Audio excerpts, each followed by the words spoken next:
I am Corey Shockey, the Deputy Director General of the International Institute for Strategic Studies, and I am thrilled to see so many of you turn out today for the release of this terrific publication, the culmination of a year's work by our Conflict, Security, and Development Program. The IISS produces independent, policy-relevant data and analysis on conflicts, however caused, that may have an important military dimension. And we continuously collect and analyze data on 173 countries. We do that in a variety of media and forums. The Military Balance Plus is our digital database that allows users to produce bespoke graphics and use advanced analytic tools to assess that data across 173 countries. We are beginning now to wrestle with the challenge of how do we measure offensive cyber power, and we have the ambition to incorporate that into the military balance assessments. The Conflict, Security, and Development Program assembles in one place information needed to appreciate factors that affect conflict and post-conflict stabilization. And it is their outstanding work we are here this morning to talk about.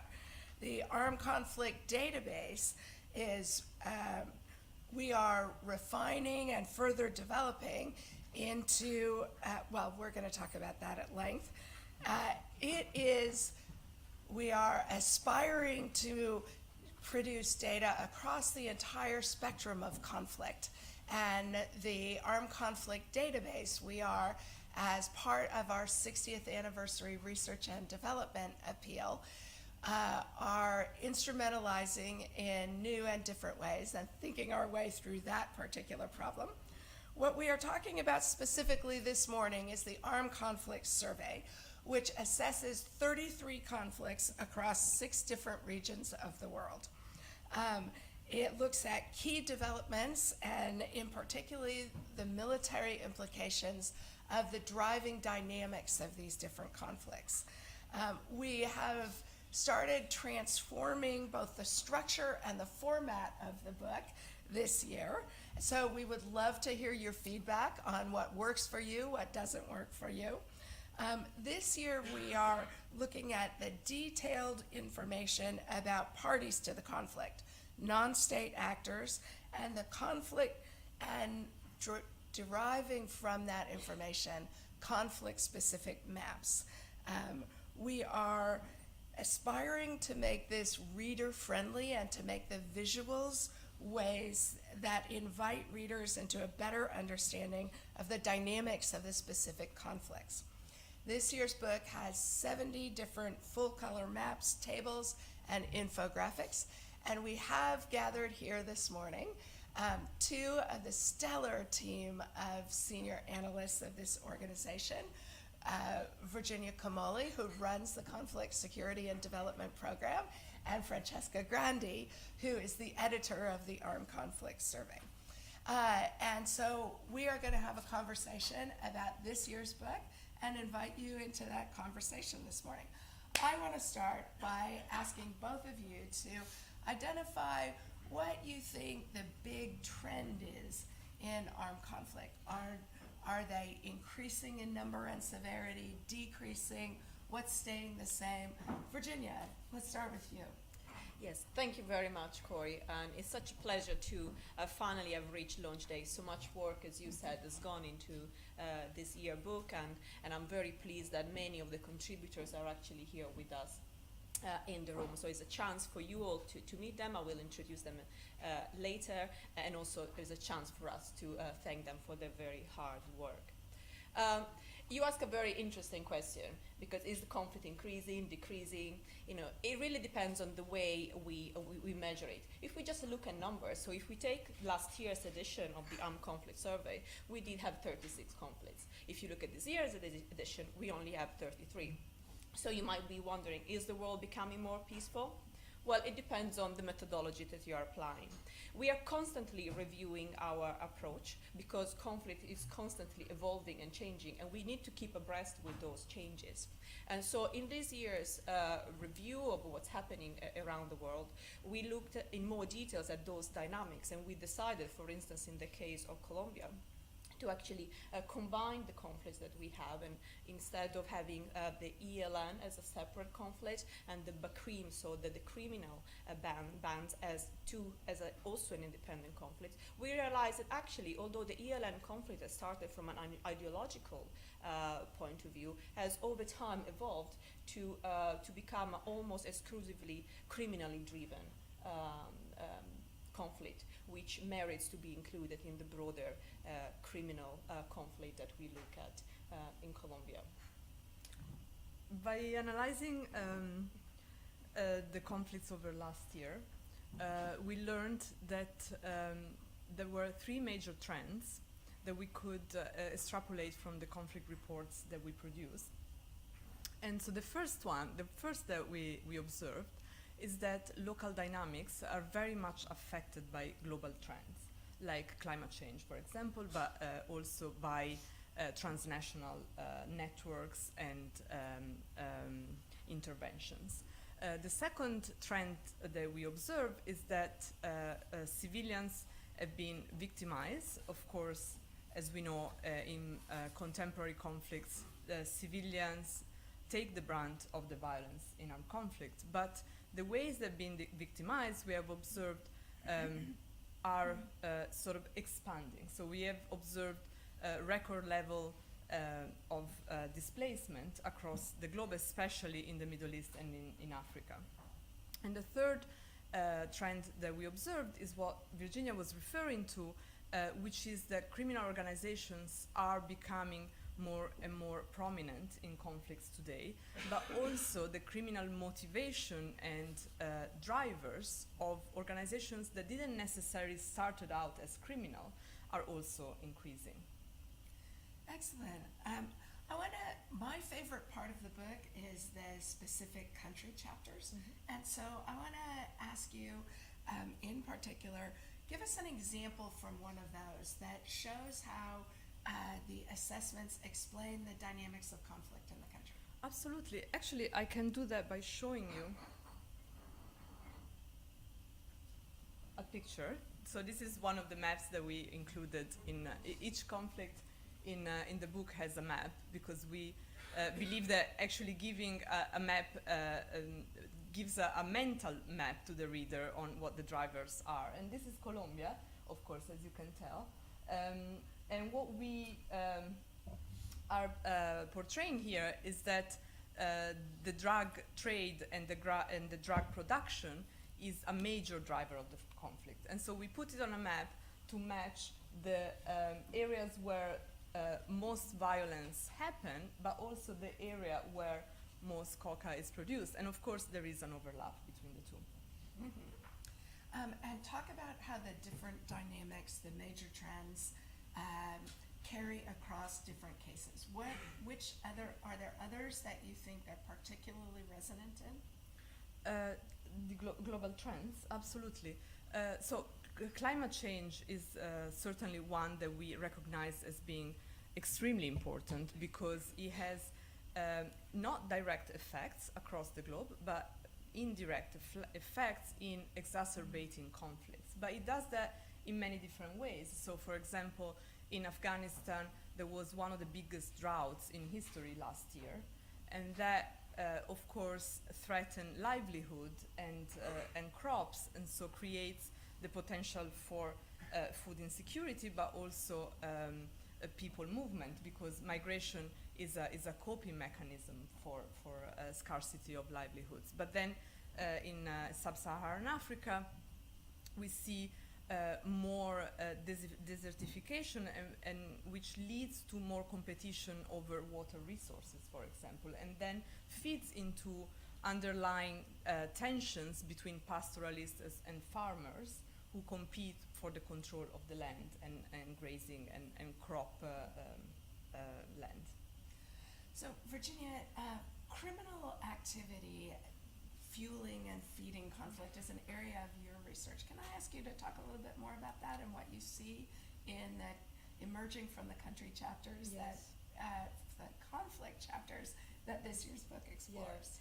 Yeah, I find the relationship between conflict and crime, or organized crime, or illicit economies fascinating, because crime has a significant role to play in the lead up to a conflict, because it contributes to those structural fragilities that make the start of a conflict, well, they contribute to the start of a conflict sometimes. During a conflict, criminal activities often, through criminal activities, parties to the conflict can sustain their own operations, and also by doing so, criminal markets actually extend and prolong the duration of a conflict. And also in a post-conflict situations, of course, we've seen in a number of conflicts how criminal economies undermine the establishment of a strong licit economy, and also traditional or state-driven governance systems. With regard to specific cases in the book, I think the Sahel and the Mali-Sahel conflict is a very clear example of how illicit economies, criminal activities, both at the local level and also at transnational and more organized ones, overlap with criminal dynamics. And we often hear about how the drugs trade has been overlapping with jihadists or other ideologically driven movements, but also other forms of criminality, such as kidnap for ransom, for instance, or extortions have been used quite extensively by conflict parties in some of these conflicts.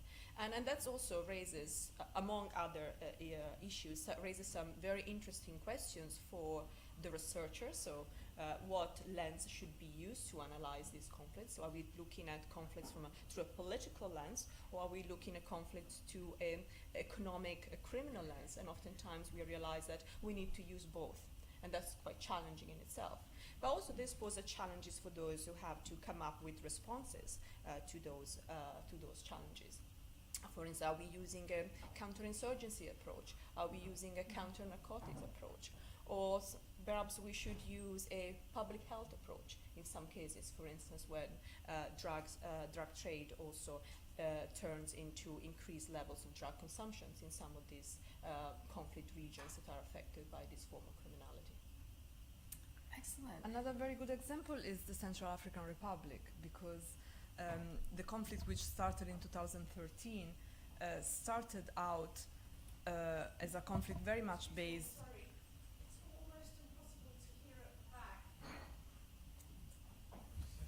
back. Thank you for letting us know that you're having a hard time hearing in the back. Very sorry about that. We will speak closer to you. Thank you. Thank you. I'm super glad you told us you couldn't hear. Francesca, me, and Virginia will all talk closer to the microphones. And thank you for the trust by saying that it's interesting, although you didn't hear that. So I'll start just from this answer. I was saying that the Central African Republic is a very good example of a conflict in which political and criminal drivers overlap. The conflict started the present conflict started in 2013, is mostly based on identity and political grievances. But with the time, it became a conflict very much entrenched in the control of lands outside the capital, from which the armed groups can extract taxation, they can extract the ability to exploit natural resources, and they control, most importantly, the routes throughout the country that are needed for very vital trade, but also for illicit trafficking. So it's a country that I follow quite closely, and this is one of the major challenges of the peace agreement that was signed in February, because the peace agreement addressed mostly issues of contest between political elites, but does not much to actually address the war-driven and the violence-driven political economy outside the capital Bangui.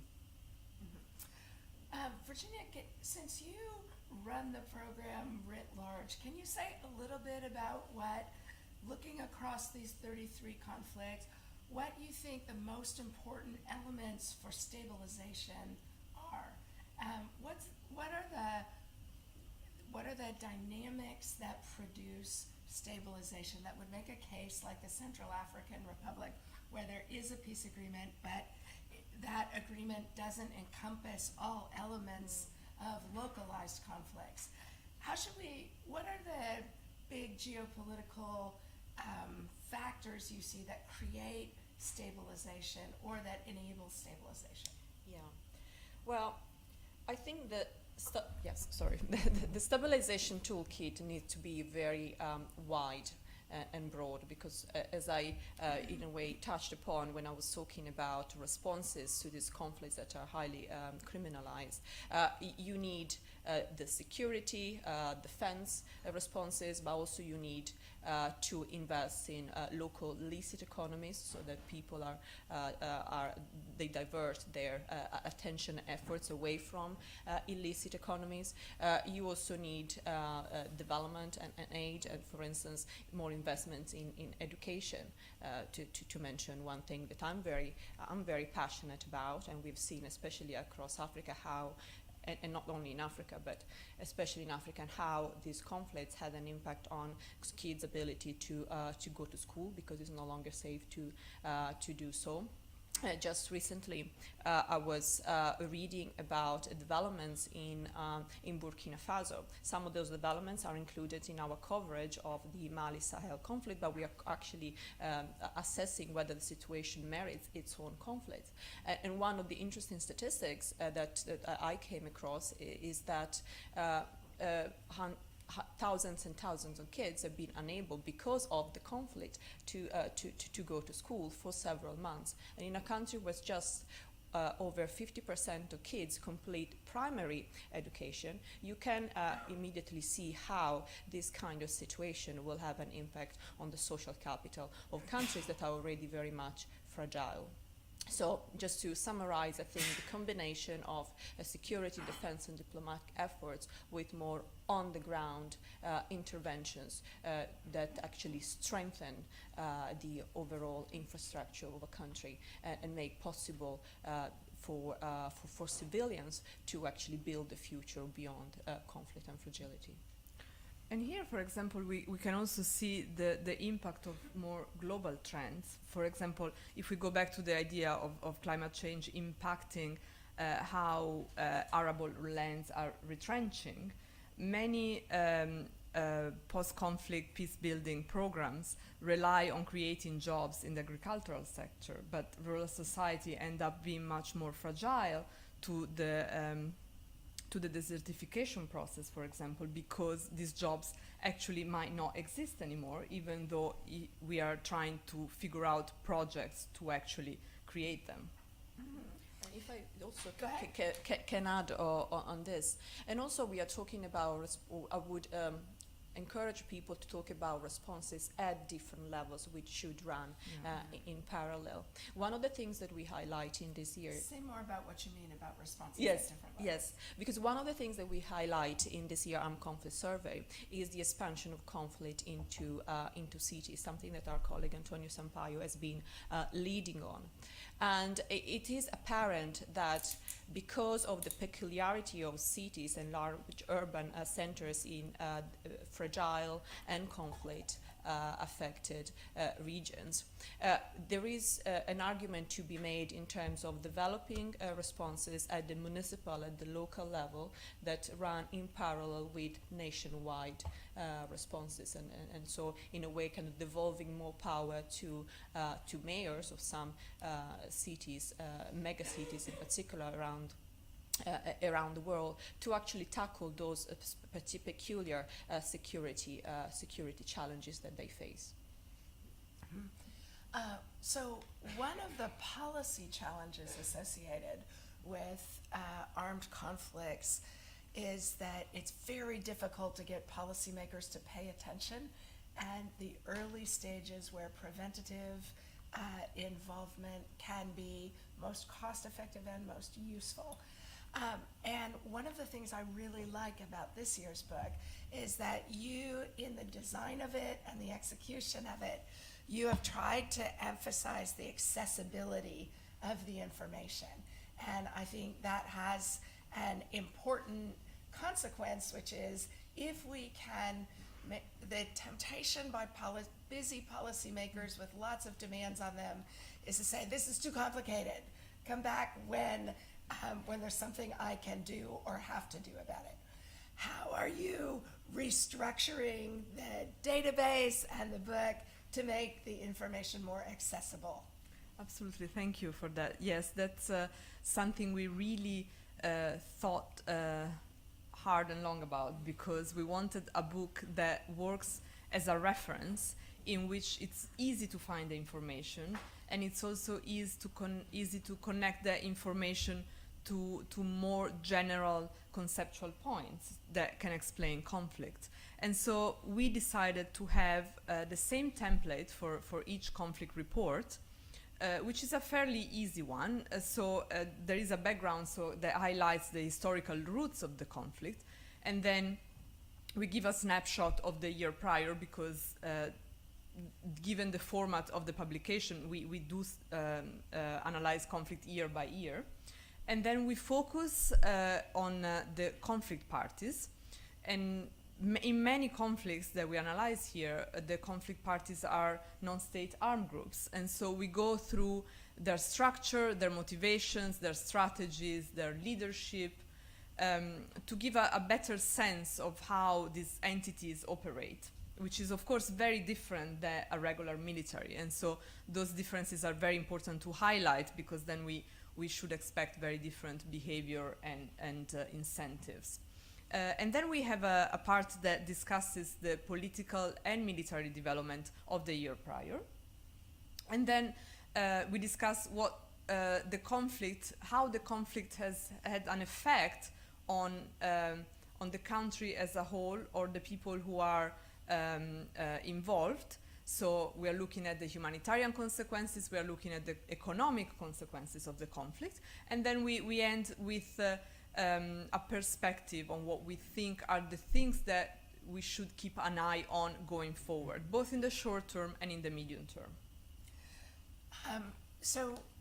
One of the challenges analytically in this space is what counts as conflict. How do you define conflict? What is it?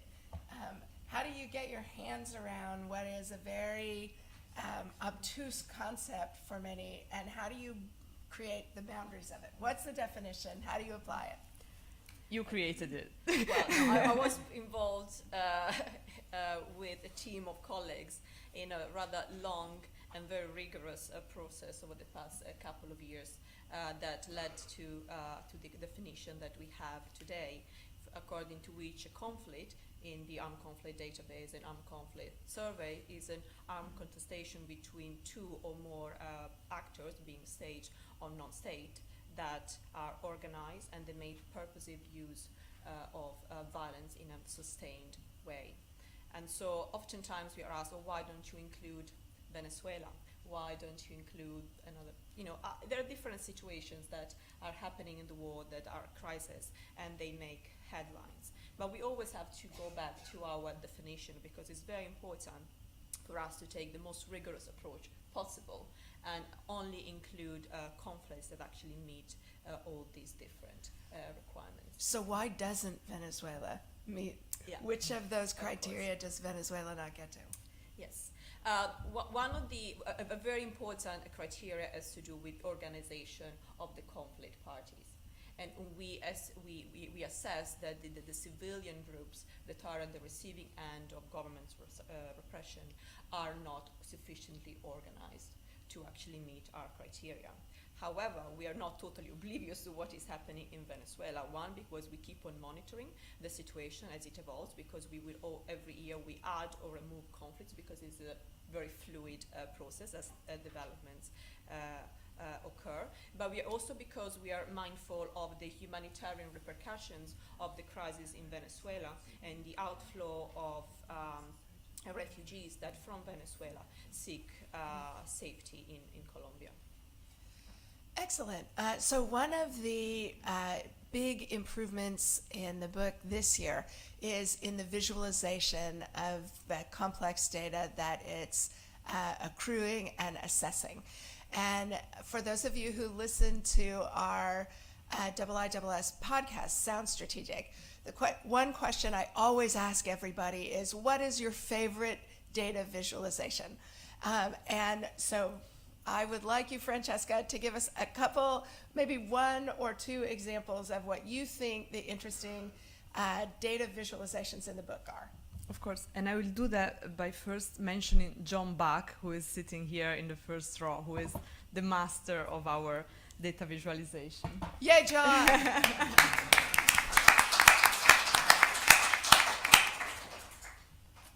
I'll just show you a couple of examples. This is South Sudan, and here we decided to highlight where some of the major armed groups are present and overlap the information with the number of defection from the different armed groups that have occurred, because in the chapter we explain that defections and the control of the land are very important drivers of the dynamics of violence.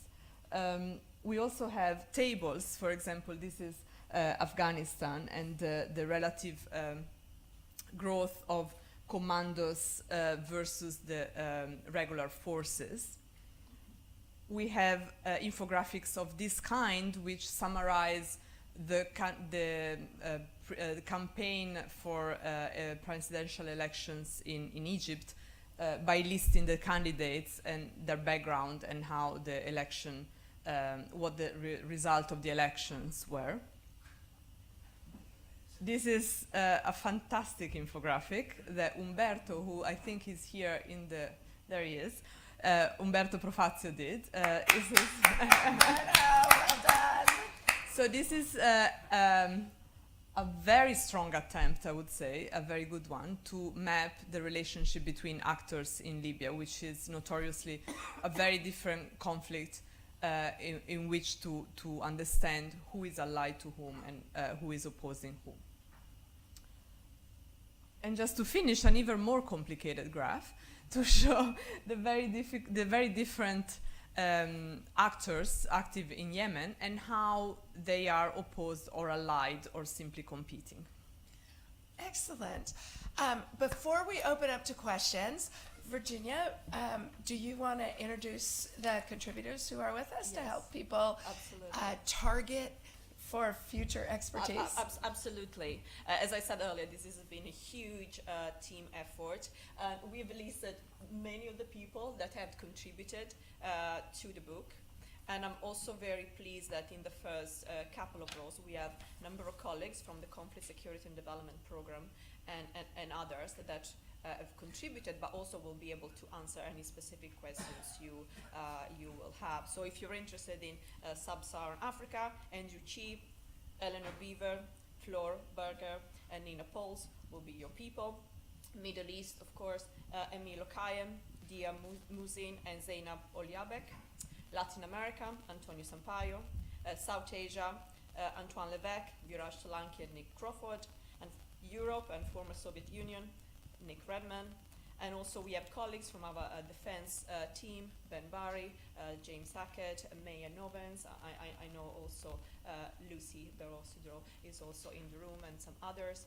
So please, you guys please make yourselves known during the mingling session. And but please, every one of you, if you would like to have more in-depth conversations afterwards, these are the people that you should go to. And again, I really like to thank everyone for their very strong contribution this year. Excellent. So we have a full house here at Arundel House this morning. Anybody have questions you would like to ask? Either these two sharpshooters or the country experts? Yes, sir. Hold on one second, a microphone's coming to you. Thank you. Hi, Dominic Dudley, freelance journalist. I'd like to ask about the potential for conflict between Iran and the US, if that's possible. It's not really one we cover in the book, but I'll Right. be happy to answer afterwards. Okay, but also I'd like your assessment of the incidents around Fujairah and the bombings of the Saudi oil pipelines over the last couple of days, and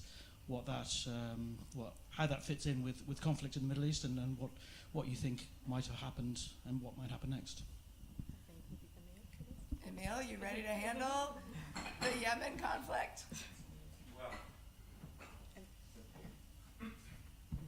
Yes, very simple. Hopefully it won't be covered in next year's ACS.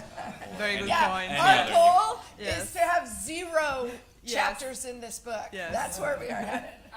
Well, let's be clear about one thing. There is a lot of unknown about the Fujairah incident up until now. What is interesting is that there doesn't seem to be a massive, war messaging propaganda around it, and I think many of the actors are actually playing it quite cautiously. The attack, alleged drone attack on Yanbu on the pipeline is a bit more interesting because there has been an official claim by the Houthis. It may be an exaggerated one. Read your publication, you know how many times the Houthis have claimed attacks that haven't occurred or have failed in the process. The explosive charge seems to be small in this case. It may just have been an opportunistic attack. There's a temptation to link the Fujairah incident with that one. Well, perhaps the Houthis had been planning that attack for a very long time and decided to do it just for opportunistic reasons. So there is there's so many different possibilities, scenarios out there that, deriving big conclusions based on two separate, unknown incidents, unclear incidents at that point, it would be very, very risky. As you saw, I'm qualifying almost everything I'm saying, just because it's very dangerous territory, and we shouldn't jump on conclusions. And one thing that is pretty worrisome in this environment is that we've seen reports here and there, leaks by an unnamed official here or there. It's really not how the situation should be approached. The Emiratis say that they have contacted the US and other countries to conduct an investigation to Fujairah. Let's see how this goes. Perhaps the Saudis will ask for also international cooperation. We just need a lot more facts before making any determination there. Other questions? Yes, over by the window there. And won't you please tell us who you are and where you're from? Thank you. James Denslow from Save the Children. Francesca identified the trend towards greater civilian victimisation, and I'm sure all of us will know that next week is the 20th anniversary of Security Council Resolution 1265 around protection of civilians. The UK is currently reviewing its protection of civilian strategy. I wondered how you hope the survey will engage policymakers in that regard, going back to Corey's point of having 0 conflicts one day in it. Thank you. The way we hope the publication would help policymakers to understand civilian victimization better is by showing the drivers of conflict in each situation and how they change. So, for example, in Syria, the targeting of civilians was clearly a strategy of the government to debilitate the opposition and to empty the territories controlled by the opposition of the support of the civilians. In other conflicts, the same strategy of weakening the adversary happens in different ways, but very often civilians are targeted because that purposes. Like, for example, in South Sudan, civilians are targeted because they do belong to different identities. And so we believe that by identifying and analyzing those drivers in more details, we offer tools on how to counter those strategies, which hopefully might end up in designing more tailored approaches to the protection of civilians. So one of my very favorite things about this magnificent institution is just how rigorous our internal debates are on important elements of conflict and security. And one of the arguments I have been having with Francesca is, what is new about this, right? Because the targeting of civilians has been an element, a strategy in war forever. Why is this new? What's new about it? How does it, how do we get our hands around policy relevant aspects of this? And to take the Syria case, and Emil knows this so much better than I, so please correct me if you think I'm going astray. It was not only a central element of the Assad regime's strategy, it was a central element of the Russian strategy, right? So the follow-ups of bombing hospitals after chemical weapons use, so you didn't have evidence of victims. That strikes me not as a new element of warfare, but something that not intervening in conflicts to enforce the many international conventions in which very many countries, mine and yours included, commit to protecting civilians in warfare. So there seem to me a whole lot of tools that our governments are choosing not to employ. And it's not the lack of tools, it's the lack of willingness to engage in the enforcement of the norms and standards that we would like to see in the international order. So after stomping on heavily on that issue, would anyone else like to ask a question? Yes, ma'am, middle of the fourth row. Did you want to comment on this specifically? Okay. Abigail Watson, the Oxford Research Group. I'm interested in how the rise of Haftar in Libya and the protests in majority Arab areas now ruled by the SDF, what that tells us about the limits of Western states emboldening local groups to do the bulk of the frontline fighting, and what lessons what that has for the drivers of conflict, and how states like the UK and the US should act in the future. It's a great question. Yeah, I would like to actually ask Umberto and Ben to intervene on this, please. Ben, would you like to start?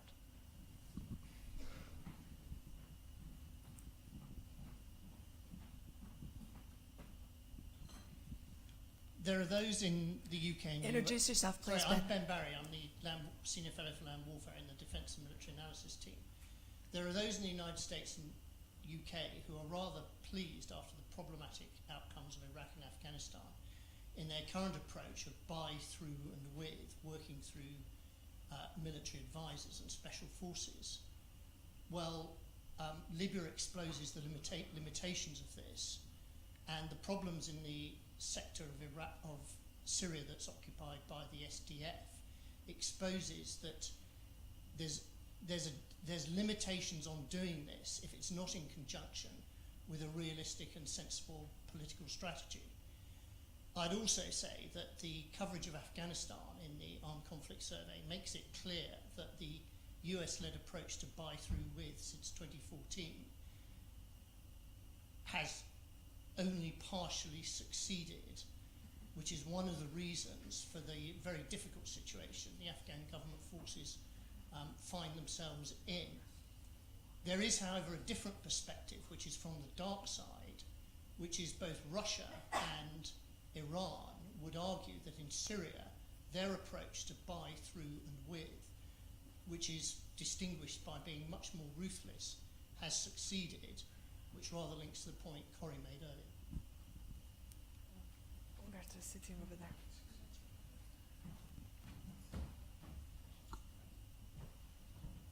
Umberto Profazio, analyst, Libya analyst for the Institute. We got the rise of Haftar. I think it's caused by the ambivalence of the Western world and the confusion that caused it. In particular, France had a role. We had seen that in different episodes. The last one was the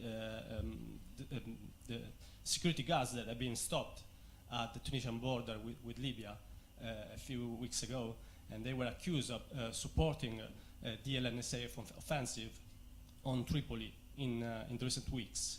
There is also a lot to say about the role of Italy. Of course, it is considered close to the government of national accord, but the prime minister right now says that he has better contact with Haftar than with Fayez al-Sarraji. And in general, we can say that the rise of Haftar is also due to the Egyptian model that is looking to it, is looking to Sisi as a model. He never hide it, and this is the result that we are seeing in this couple of days and weeks. Thanks very much. Nigel Linkster.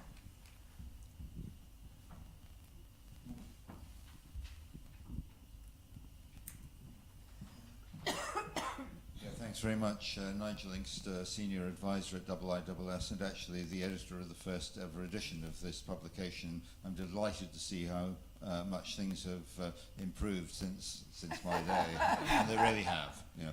Thank you. I'd like to ask a question to both the speakers and anyone else who would care to comment on what, if any, difference the existence of modern communications and social media make to the way conflicts are shaped and conducted. If one thinks back to the 1980s, the Hama massacre in Syria, basically a massacre of an entire urban population. Nobody knew anything about it. Now, somebody lets off a firecracker in the Central African Republic and the world is instantly aware of the fact. Does this make any material difference to the way conflicts evolve and are conducted? Thank you. Virginia, Sure. fire away. Absolutely, and thank you, Nigel. I think we've seen it in a number of conflicts, and I will focus primarily on the African context, how social media and mobile communication have indeed been factors in how we reach information or we obtain information about conflict, although it also generates lots of noise, so we are submerged with information, and it's our job as analysts to actually try to cross-reference on this huge amount of data, and I'm sure the colleagues in the defense team will sympathize with this huge challenge. Of course, in places such as okay, let me take a step back. We often talk about the internet and increase coverage across the African continent, but of course there are different degrees of internet penetration depending on the conflict, on the country you're in, and also depending on the region within a country you are in. So for instance, in the Lake Chad basin conflict, perhaps it's not the internet, but it's more like basic mobile communication that is being used extensively by non-state actors to coordinate their attacks. And this is something that local armed forces have clearly picked up upon. So there have been phases of the conflict in which mobile communication must have been basically switched off to prevent militants from coordinating their attacks. Of course, this also has some negative implications because it means that the civilians who are stuck in those conflict regions find it hard to seek help and communicate with the outside world, and also has an impact on the ability of the journalists who are there, who find it hard to cover the conflict, and so it becomes even harder for us sometimes to obtain information about those conflicts. I completely agree with Virginia that more information is not necessarily what is gonna change things, because it really depends how that information is received and used. At the same time, I also think there is not a very clear understanding of what the implications for the dynamics of a conflict are when social media are used to spread information, because there are some examples in which the shutdown of internet or social media have actually caused more violence. So for example, a former colleague was doing a research on the Arab Spring and the mobilization in El Cairo, and what his research showed is that the protests started to become much more massive after Facebook was actually shut down. And so I thought that was very interesting because it's a very counterintuitive finding. Another example I can give is a country I follow more closely, which is Cameroon, in which a very similar story as in many other countries has happened since 2016, where very peaceful protests organized by unions and students and teachers and lawyers have actually been encountered with violent repression from the government. One of the tools of this repression has been the shutdown of internet in the regions where the protests were happening in the southwest of the country. But actually, we observed the military mobilization and the emergence of more organized armed groups after the internet was shut down. So I think these are very interesting counterfactual for when we think about how the internet and social media operate onto the dynamics of conflict. Next question on the aisle here. Hi. Good morning. I'm Ben Lovelock. I'm an independent researcher and stabilization practitioner.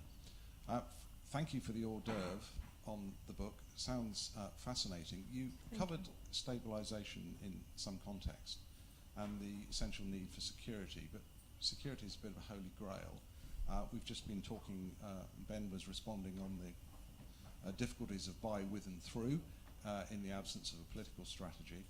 We know that the actors on the ground are always difficult. So I'm curious, looking at the spread of conflicts you've looked at there, have you come up with any good examples of how local security to facilitate stabilization can be kicked off in the first instance, and how we then take that forward? It's an outstanding question. I will start answering by looking at one of the countries I follow, which is Central African Republic, in which there's been very good steps in terms of pacifying communities by relying on traditional structures of community resilience. So by which I mean that former leaders of communities have been empowered through the dialogue with international interveners like the UN and the Stabilization mission there, which has operated very localized and very specific project of dialogue and ad hoc ceasefire pacts and peace-building projects by bringing together communities that have been separated by the conflict. And across the country, these very micro-level projects have encountered much success. Then, of course, the next step is the challenge is to understand how to scale up these interventions. And here, of course, we get immediately into the realm of the political buy-in from both the national government, but also from the donors, which are not always coordinated and in agreement on how to address these challenges. Jonathan, in the front row.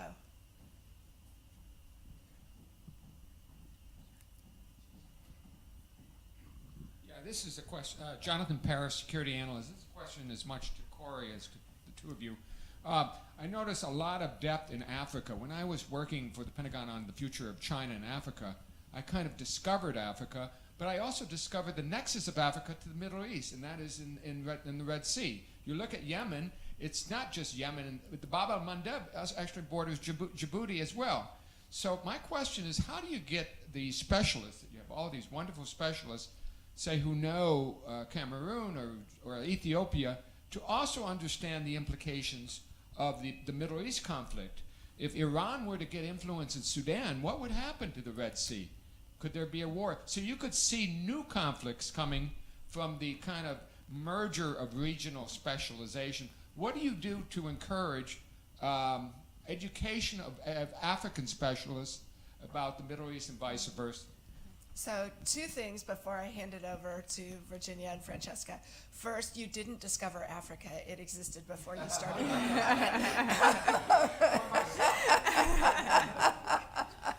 I'm just horsing around, Jonathan.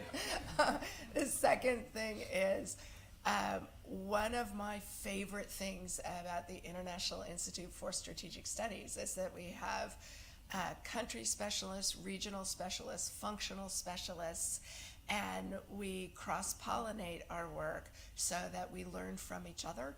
And one of the real challenges for those of us in the leadership is how to keep all the talented analysts in this organization excited about continuing creating opportunities. They're plenty excited. We need to create opportunities for them to continue to expand and deepen their skills and to have opportunities to grow the analytic richness exactly as you described. Yes, it's a challenge. It's a fabulous challenge. We're lucky to have it. Francesca, then Virginia. Or Virginia, go ahead. Thank you. I think that's a very is an excellent question, and if you look at the program of the last Manama Dialogue, you'll see, which for those of you who are not familiar with, is this a security summit that the IISS has been running for multiple years in Bahrain, and focuses on the security of the Gulf and the Middle East. And we had both a plenary session and a small off-the-record session that looked exactly at these, the dynamics at play in East Africa and the involvement of Gulf states in, on the African continent. So we are very much interested and also monitoring how, for instance, the rivalries among Gulf states are playing out in different ways in a number of East African countries, and we do that by engaging in high-level discussions with senior officials, both from the African countries and also from Gulf states, but also from the point of view of our own research, and just talking about just very practical things. For instance, Eleanor Beaver, who works on East Africa, and I have been often had conversation with Emilio Caime, who was sitting next to you, our senior fellow for the Middle East, and we've been discussing how these things play out and how we can increase our work looking at analyzing these trends. Other questions? In the way back. Hi, I'm Mike Jones. I'm a country risk analyst at Fitch Solutions. I just wondered if it's a kind of applies to any conflict worldwide, but I'm particularly interested in the Sahel. If you could comment on the role of population dynamics, so in terms of population growth, age structure, where populations are distributed geographically, and if this is factored into your research, and if so, what have you found? Yes, definitely. Excellent question. Virginia? Yes, thank you very much. Absolutely. We increasingly, especially within the broader conflict security and development program, we very much monitor demographic development and urbanization trends across the world. And the Sahel, of course, is one of those regions with very high levels of population growth. And there are in places like Niger and Mali and so on. Those are the places where women and the highest number of children in the world. There are also low levels of development and broader issues related to fragility. And we do monitor them in parallel with the monitoring of climate change and how that impacts conflict. So a growing number of people increase competition for already scarce resources that are becoming scarcer and scarcer. And indeed, with regard to the Mali Sahel conflict, we have been looking, for instance, at how desertification is having an impact on economic opportunities. Same, of course, goes for a country such as Nigeria, of course, the most populous country in the world. One of those examples often mentioned when we talk about the youth bulge in Africa. So certainly we monitor those developments. And just to add one point about the youth bulge, is very often just talked about in terms of the challenges that it presents for economic development and for drivers of conflicts. But at the same time, the youth bulge in Africa is creating a new dynamic, which is a generational demand for more representative politics. And we have seen this in many reiteration and in many in many situations in which the youth are spearheading demonstration and protest to hold the leaders more accountable. And this, of course, in a context in which leaders are less elastic to the demands of the population, has created new dynamics that then contribute to change the state of the game in a way. So we are going to see quite a few developments along those lines, we believe, in the near future. Next question.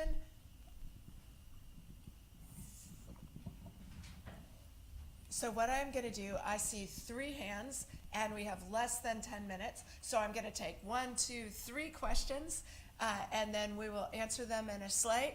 And any additional question? Okay, 4, because I saw 1 hand all the way in the back. Andrew, I'm not going to call on you because you get the opportunity to dust it up with these folks about this every day. But I will let you make a closing comment. Okay, we're going to take those 4. We're going to answer in tranche, and we're going to bring this to an end punctually at 10:30.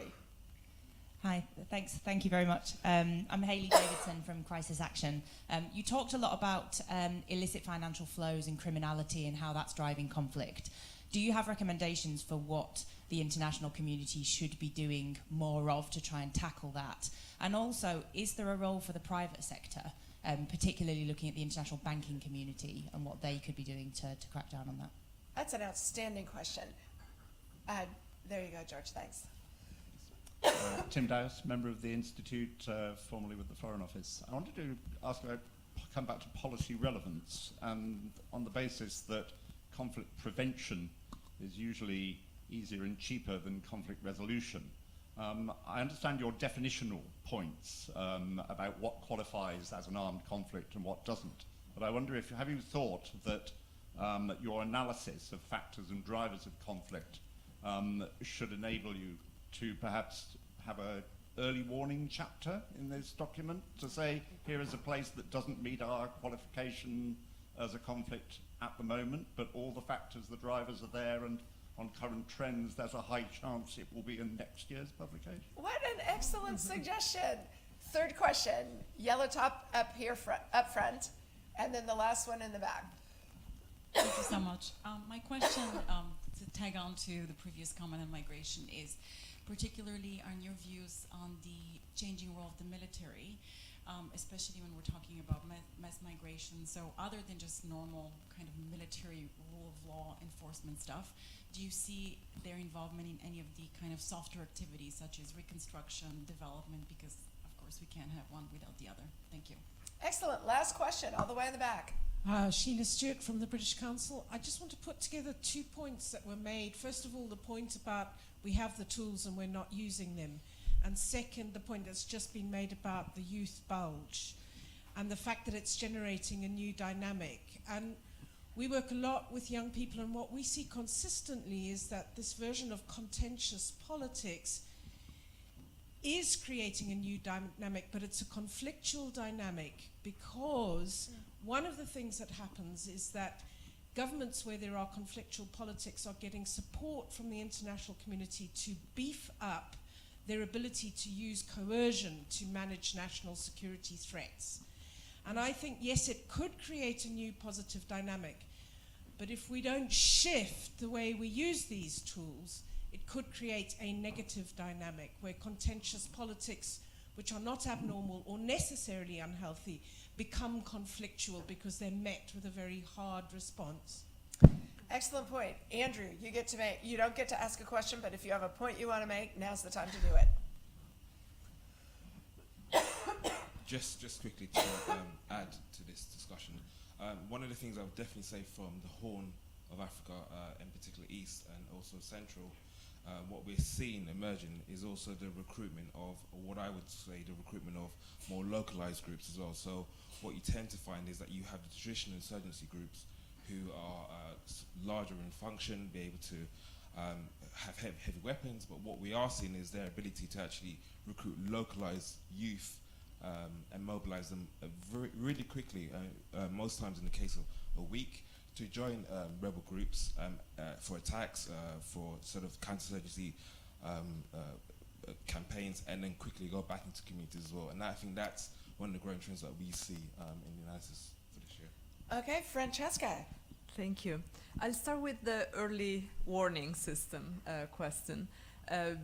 Also because I happened to work on a similar topic in the past when I was at the UN. And it's not easier today. It's maybe even more difficult to convince governments to invest in this type of approaches, simply because the reactions are very emergency driven, and so it's very little political capital and attention span is left to situations that could be prevented in advance. What I would say in that regard, with regards to the book, is that we probably don't want to have this book too many things, and so ending up not doing that too well. But that is certainly a part of research that could be developed in the program and along those lines. I would simply not sort of confuse the two, because it's already a very big and dense piece of work, and trying to address too many topics within it might detract attention from what actually the book can provide in terms of analysis and information. If I can just jump in on exactly that point, and I totally agree with that. But what we can do as part of broader research that we conduct as part of the Conflict, Security and Development program, well, each of us within our regional, areas of regional expertise, keep an eye on the countries beyond the ones that we consider to be in conflict, so that we are ready whenever we believe that a situation has reached a conflict level to include it. And we would write articles and other forms of analysis that allow us to share that analysis on situations that haven't reached a conflict level yet. So demonstrating the diversity of views in this institution, I disagree with my colleagues. I think we ought to have a chapter on here's what. So we'll be arguing about this as we shape next year's armed conflict survey. I also think I hear in a lot of the questions a reinforcement about geopolitical drivers being something that we should pay more attention to, and also the policy relevance and policy utility of the different available tools. So I appreciate those suggestions about how to think about the armed conflict survey going forward. I also want to tell you about 3 upcoming events here at Arundel House. Thursday, the 16th of May, exploring the links between slavery and conflict. Professor Kevin Bales is going to be talking. Andrew Chi chairing 3:30 to 4:30 on the 16th. On Friday, the 17th of May, from 4 to 5, Sudan's Long Walk to Democratic Transition, with Andrew as a speaker and Nina Pulls as a speaker, Virginia Kamali chairing that. And Friday, the 24th of May, the local turn-in peacekeeping, with Han Dorison as the speaker and Andrew Chi as the chair. That's 3 to 4 p.m. on the 24th of May. My friends, thank you for showing up this morning to help us launch the 2019 Armed Conflict Survey. Won't you join me in thanking Virginia Kamali and Francesca Grandi, the leadership of it, and all the people who contributed to it.